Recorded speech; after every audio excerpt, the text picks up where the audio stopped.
Сергею Христофорову 17 лет. С некоторых пор юноша является воспитанником социального приюта для детей и подростков. На новогодних каникулах он и его новые друзья смастерили кормушки. С такой инициативой на ребят из приюта вышли представители молодежного парламента Сибая.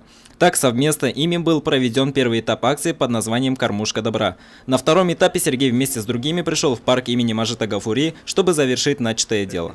Делали кормушки, очень понравилось. И хотим повесить вот здесь, и чтобы прохожие проходили и смотрели, и делали то же самое. Я хочу теперь разные делать кормушки. Усилиями ребят из приюта и представителей молодежного парламента в парке имени Мажита Гафури появилась настоящая лесная столовая для птиц. Кормушки сразу обеспечили едой для пернатых друзей. Мероприятие проходило в два этапа. Это мастерили, вот сегодня мы совместно вешаем.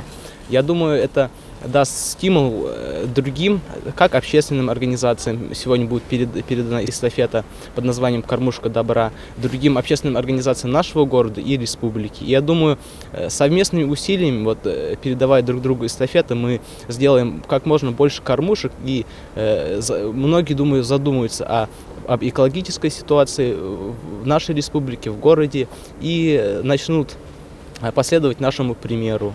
Организаторы акции преследуют две цели – привлечение к труду подрастающего поколения и помощь пернатым в непростое в зимнее время. Как отмечают экологи, если люди чаще будут кормить птиц и развешивать кормушки, то удастся предотвратить их массовую гибель. Но при этом необходимо соблюдать определенные правила. Хотелось бы еще заметить, что люди все-таки с точки зрения экологии правильно относились к себе, к окружающему миру и ко всему, что вокруг нас.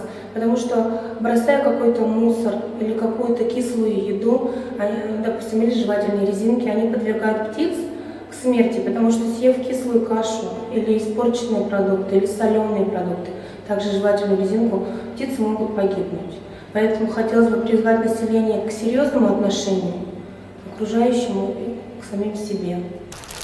Возможно, одно из самых добрых дел, которые может совершать человек повседневно, это кормление птиц и братьев наших меньших. Оно не требует особых усилий, но уделив этому делу несколько минут, вы не только поможете животным и птицам, но и сами получите душевное удовлетворение. Как сообщает молодежный парламент, эстафета акции «Кормушка добра» будет передана объединению подростковых клубов «Ровесник» города Сибай и республиканскому движению «Воркаут». Теперь их черед мастерить кормушки. Данила Алибаев, Радмир Исенгулов, Гульгина Рыскильдина, телекомпания СТВ.